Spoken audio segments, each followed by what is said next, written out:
भारी भारी लसूण लावून राहिल्या मस्त छान छान. कुठे गेलं माय मग? ज्याला लावता येतं त्यालाच लावता येतं लसूण, असं सगळ्याच नाही जमत. या पोरीला मस्त लसूण लावता येतो. या शेतकऱ्याचं कसं काय काय पीक येतं सांगू का तुम्हाला.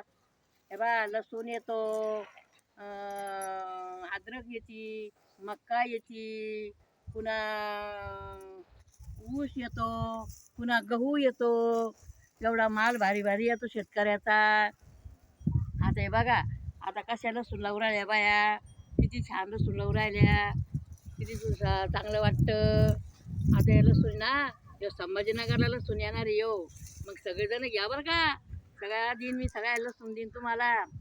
संभाजीनगरला 5-5 किलो घ्यायचा, एक खटी न्यायचा आणि मस्त जुडी सकट न्यायचा आणि मस्त खांद्याला लावून द्यायचा.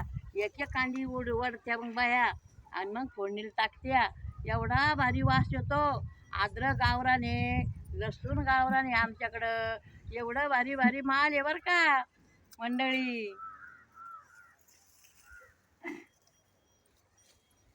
त्याला दाखव ना, त्याला मक्का दाखव, अद्रक दाखव, आपली ईर दाखव, सगळं दाखव त्यांना.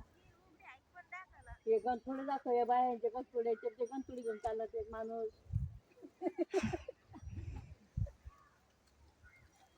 हे बा इकडे कपाशी आहे, हे बा इकडं झाड आहे, हे बा नारळाचं झाड आहे आमच्या वावरामध्ये. हे बा कसं कंपाऊंड करेले. हे बा इकडं इकडं आंब्याचं झाड आहे, इकडं लिंबाचं झाड आहे, इकडं गहू पेरला. हे बा यंदा लय पाऊस पाणी झाला. एवढी अद्रक आहे ना ही खराब झाली. इकडं छान आहे अद्रक, पण एवढी नुकसान झाली पाण्यानं. लय पाऊस आला यंदा. शेतकऱ्याचं असं काही एक पीक येतं, एक पीक नाही येत. काही नुकसान होतं, काही चांगलं येतं.